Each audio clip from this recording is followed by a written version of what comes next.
ஓம் சிவமகா வாழை சித்தரே நமக. ஐயா, எனக்கு நான் இப்போ கடந்த ஒரு 4-5 மாதங்களாக தான் நம்மளுடைய திருச்சபைக்கு வந்துக்கிட்டு இருக்கேன். இந்த வந்துட்டு இருக்கும்போது எனக்கு சில காட்சிகள்லாம் கிடைச்சிது. இப்போ என்னென்னு கேட்டிங்கன்னா, எனக்கு படுத்த உடனே தூக்கம்தான் வருதே ஒழிய எந்த விதமான கனவுகளோ எந்த விதமான அறிகுறிகளோ எனக்கு வரமாட்டேன்.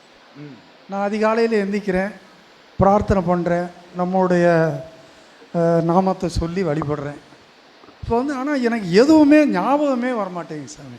என்னுடைய காரணங்கள் என்னென்னு காட்சிகள் தெரியவில்லை, எதுவுமே எனக்கு இப்போ நிம்மதியாக உறக்கம் வருகிறது. அதுதான் நேற்று நடந்தது கூட இன்றைக்கி எனக்கு அதால் அதை கொண்டு வர முடியலை. என்னால் தெரிந்த காட்சியை உமது நினைவுக்கு கொண்டு வர முடியவில்லை. காட்சிகளும் வரவில்லை. காட்சிகள் வரலாம், ஆனால் அது எனக்கு தெரியலை. நான் தூங்குறேன், அடுத்தபடியாக அந்த காட்சிகளும் தெரியலை. எனக்கு என்ன நடக்குது அப்படிங்கிறது எனக்கு தெரியலை. எனக்கு என்ன ஒரு பிரமையில் இருக்கிறது மாதிரி. உமக்கு என்ன நடக்கின்றது என்பதை அகத்தியன் உரைக்கின்றோம். உமக்குள் என்ன நிகழ்கின்றது என்பதை அகத்தியன் கூறுகின்றோம். சபை நாடி வந்தவுடன் அற்புதமாக பிரபஞ்ச மகாசபை நாடி சீடன் சொல் கேட்டு ஏற்றமுடன் சபை நாடி வந்து அற்புதமாக சீடனாக வலம் வருகின்ற உமக்கு சபை நாடி வந்து சில காலங்கள் சில நாட்கள் காட்சிகள் தெளிவாக தெரிந்தன. சித்தன் வந்தான், அகத்தியன் வந்தான், சிவபெருமான் வந்தார். நடக்கின்ற பூஜைகளிலே அவதாரங்களுடைய காட்சி தெரிந்தது. தற்பொழுது எந்த காட்சியும் இல்லை, உறக்கம் நன்றாக வருகின்றது, நிம்மதியாக உறங்குகின்றேன். உம்முடைய வயது என்ன? 72 வயதில் ஒருதன் படுத்தவுடன் அயர்ந்து தன்னை மறந்து உறங்குகின்றான் எனில் அதுதான் இகலோக நிம்மதி என்று அகத்தியன் வாழ்த்தி மகிழ்கின்றான்.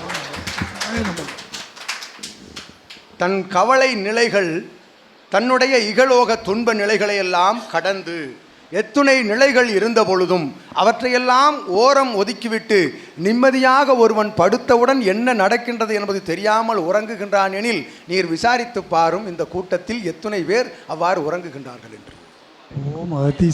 இது உமக்கு சபையிலிருந்து கிடைக்கப்பெற்ற அற்புத வரம் என்று கூறுகின்றோம் அகத்தியன்.